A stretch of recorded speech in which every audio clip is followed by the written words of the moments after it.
സ്നേഹമുള്ളവരെ, ദൈവത്തിൻ്റെ രക്ഷാകര പദ്ധതിയിൽ കേന്ദ്രസ്ഥാനത്ത് നിൽക്കുന്ന ക്രിസ്തു സംഭവത്തിൻ്റെ അത്യുച്ചകോടിയാണ് മിശിഹായുടെ പെസഹ രഹസ്യങ്ങൾ.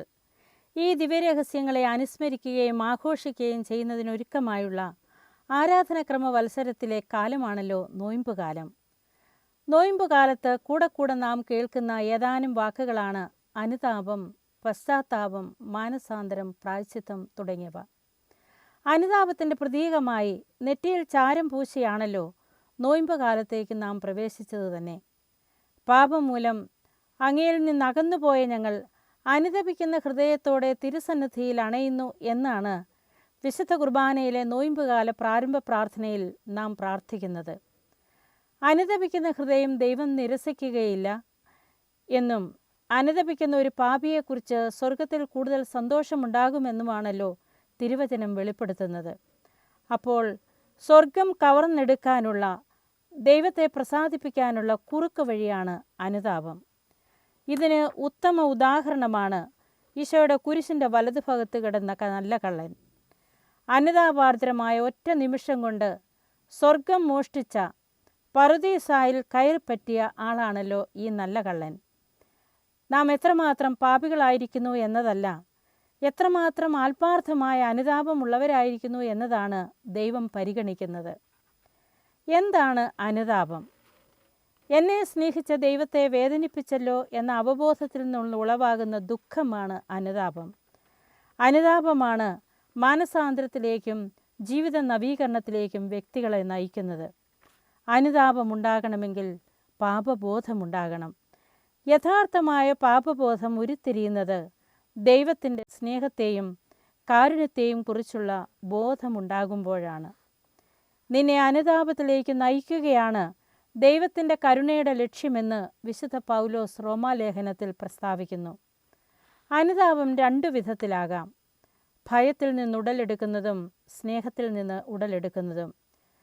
ശിക്ഷയെ ഭയന്ന് ചെയ്തു പോയ തെറ്റിനെ ഓർത്ത് വേദനിക്കുന്നത് അനുതാപമാണെങ്കിലും അത് പൂർണ്ണമായ അനുതാപമല്ല. അത് ഉളവാക്കുന്ന മാനസാന്തരവും ജീവിത നവീകരണവും പൂർണ്ണമാകണമെന്നില്ല. എന്നാൽ ദൈവസ്നേഹത്തിൽ നിന്ന് എന്നെ സ്നേഹിക്കുന്ന എൻ്റെ ദൈവത്തെ ഞാൻ വേദനിപ്പിച്ചല്ലോ, എന്നോട് കൂടെയായിരിക്കുവാൻ, എന്നിൽ വസിക്കാൻ ആഗ്രഹിക്കുന്ന ഈശോയെ വിട്ട് ഞാൻ അകന്നു പോയല്ലോ, അവിടുത്തെ ഇഷ്ടം നോക്കാതെ എൻ്റെ സ്വന്തം ഇഷ്ടമനുസരിച്ച് ജീവിച്ചു പോയല്ലോ എന്നിങ്ങനെയുള്ള ആഴമായ അവബോധത്തിൽ നിന്ന്, ഹൃദയവേദനയിൽ നിന്നുളവാകുന്ന ദുഃഖമാണ് യഥാർത്ഥമായ അനുതാപം. അത് ആഴമായ മാനസാന്തരത്തിലേക്കും ജീവിത നവീകരണത്തിലേക്കും നമ്മെ നയിക്കും. പാപിനിയായ മറിയവും സക്കൈവൂസും ഇതിന് ഉത്തമ ഉദാഹരണങ്ങളാണ്. അനുതാപം പൂർണ്ണമാകുന്നത് അതിന് യോജിച്ച ഫലങ്ങൾ പുറപ്പെടുവിക്കുമ്പോഴാണ്. അനുതാപത്തിൻ്റെ ജ്ഞാനസ്നാനം പ്രസംഗിച്ചുകൊണ്ട് കടന്നു വന്ന സ്നാപക യോഹന്നാൻ ഇത് വ്യക്തമാക്കി തരുന്നുണ്ട്. ഞങ്ങൾ എന്താണ് ചെയ്യേണ്ടത് എന്ന് ചോദിച്ചുകൊണ്ട് സ്നാപകനെ സമീപിച്ച ജനക്കൂട്ടത്തോട് അദ്ദേഹം പറഞ്ഞ വാക്കുകൾ ജീവിതബന്ധിയായും ജീവിതഗന്ധിയായും എങ്ങനെയാണ് അനുതാപത്തിൻ്റെ ഫലങ്ങൾ പുറപ്പെടുവിക്കേണ്ടതെന്ന് വ്യക്തമാക്കുന്നു.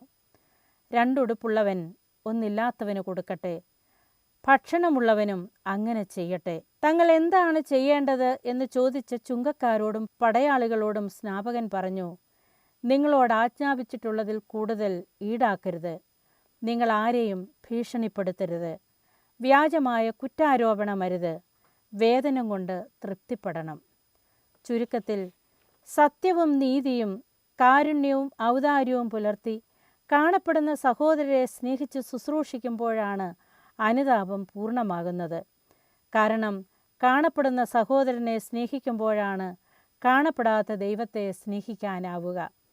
ഈ ചെറിയവൽ ഒരുവന് നിങ്ങൾ ചെയ്തപ്പോൾ എനിക്ക് തന്നെയാണ് നിങ്ങൾ ചെയ്തത് എന്ന അവിടുത്തെ വചനങ്ങളുടെ പൊരുളും അതുതന്നെയാണ്. അതിനാൽ അനുതാപം വെറും ഒരു വൈകാരിക പ്രകടനമല്ല, അത് ക്രിയാത്മകമാണ്. അത് സ്നേഹത്തിൽ അധിഷ്ഠിതമായ പ്രവൃത്തിയാണ്. യഥാർത്ഥമായ അനുതാപം ദൈവസ്നേഹത്തിലേക്കും സഹോദര സ്നേഹത്തിലേക്കും നമ്മെ നയിക്കുന്നതാണ്. ആത്മാർത്ഥമായ അനുതാപം നമുക്ക് പ്രത്യാശ നൽകുന്നതാണ്. കാരണം നീതിമാന്മാരെ തേടിയല്ല, പാപികളെ തേടി വന്നവനായ രക്ഷകനായ ഈശോ അവിടുന്ന് നമുക്ക് കാണിച്ചു തന്നതും ഇത് തന്നെയാണ്. അനുതാപികൾക്കായിട്ടാണ് സ്വർഗത്തിൻ്റെ വാതിൽ ദൈവം തുറന്നിട്ടിരിക്കുന്നത്. മാത്രമല്ല, അനുതപിക്കുന്ന പാപിയുടെ സ്വർഗീയ പ്രവേശന വേളയിലാണ് സ്വർഗം ആനന്ദിക്കുന്നതും. ധൂർത്തപുത്രൻ്റെ പിതാവിനെ പോലെ വിരുന്നൊരുക്കി സ്വർഗം ആഘോഷിക്കുന്നതും. ചുരുക്കത്തിൽ, ദൈവിക കാരുണ്യത്തിൻ്റെ അനുഭവം പ്രദാനം ചെയ്യുന്നതാണ് അനുതാപം. അത് സ്വർഗത്തിലേക്ക് പ്രവേശിക്കാനുള്ള ലിഫ്റ്റാണ്, സ്വർഗവാതിൽ തുറപ്പിക്കുന്ന താക്കോലുമാണ്.